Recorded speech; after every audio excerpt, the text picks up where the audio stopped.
shit is trash, bang this, cause I guarantee that you bought it.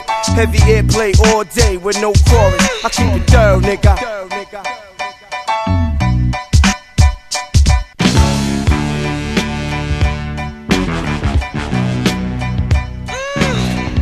Now, I am a strong believer in that you are nothing more than the company you keep. I don't understand why anybody would, especially when we're talking about adults, would choose to be around people who they are completely different from, right? Fuck, oh, we have a childhood history together and all that other bullshit. Why would you be around somebody, call them friend, when you guys have nothing in common? It's stupid. It's not a gender thing. It's a pure stupidity thing. It's idiotic. And I say this because whenever you enter a relationship with somebody, their friends are pivotal, in my opinion, and it's underrated. You know, a lot of people think that it's about choosing me and letting go of my friends. It's not about that, right? It's not about that. Most of the time, when one member of a relationship has an issue with the friends of the other, it's most of the time because they're just shitty people. Pure and simple, they're just shitty people. Whether or not I'm with you doesn't matter. You shouldn't be around them people anyways. Based off of who you are, why would you call them friend? They don't care about you. Okay? But I say that they're important and almost necessary because we are responsible for his well-being, right? We are responsible for not letting him fall under the bus. If you're a woman, I don't care what race you are, you better pray that the guy you're with, married to, boyfriend, I don't care, right? You better pray he has a strong group of friends. Because when there's issues that you can't work out on all that other shit, who do you think you're going to turn to? Who's going to come through and mediate? Right? What's going to happen? I've been in situations literally where I've known dudes, okay? I didn't know their girlfriends, but I've been called by their girlfriends to help out. Not to pry, but on some please help out before somebody goes to jail. So-and-so needs a place to stay. So-and-so's shit is on the street. So-and-so's in the street cussing, having a fit, 10 minutes away from getting arrested, getting kicked out of college, all that good shit. Right? I've been in at least 3 of those situations.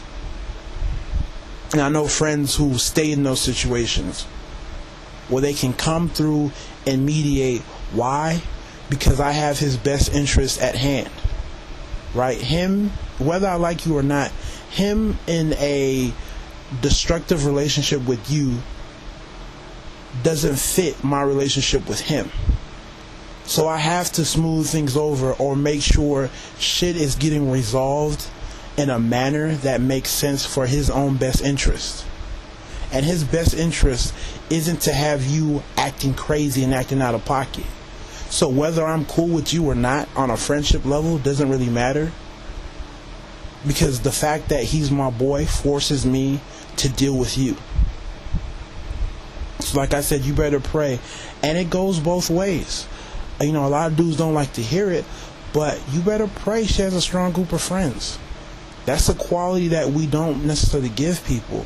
It sucks because most of the time as men we hate the friends that, you know, our wives or girlfriends have, typically because we know we can see the spitefulness in them, right? You know, we know how women tend to like, you know, misery, right? They'd rather have a whole bunch of friends all upset than have a couple who are happy and a couple who aren't. So they'd rather see everybody just alone, single, and miserable.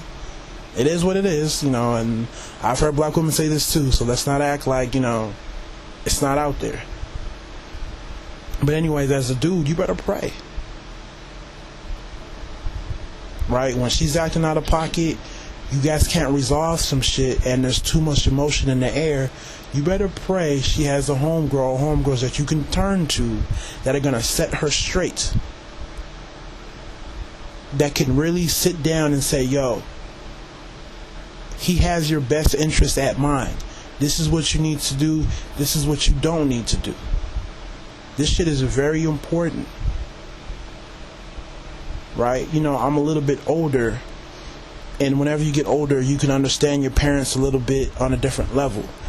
And one of the reasons why my parents divorced, apart from what my dad did, was the fact that my mom didn't have anybody, any real friend that would get in her ass in terms of telling her what she's doing and what she's not. She had a whole bunch of friends that would tell her what she wanted to hear, which was different because my mom had 1,000,000,001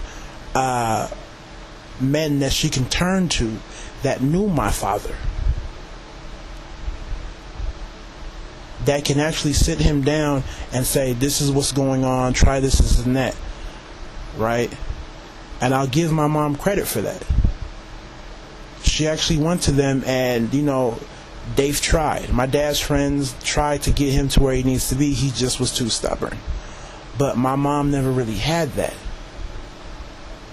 There was no one my dad can go to, right, in terms of her friends, because most of them, or the majority of them, would just tell her what she wants to hear.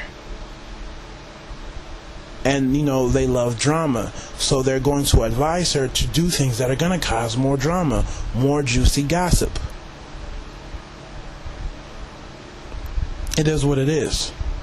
So, you know, we just have to put this out there, man. It's not about giving up your friends for your boyfriend, your girlfriend, or not, right? It's about good people. Whenever you have good people around you, you keep them around you. Understand that. Because there will be a time where you need them, and you would rather have them try to mediate your situation than the courts, or the police, or the bank, or, you know, your employer or whoever. Trust me, you're gonna need it. Alright? So don't think that it's a me versus them thing. So you guys tell me how you feel. Take it easy. God bless.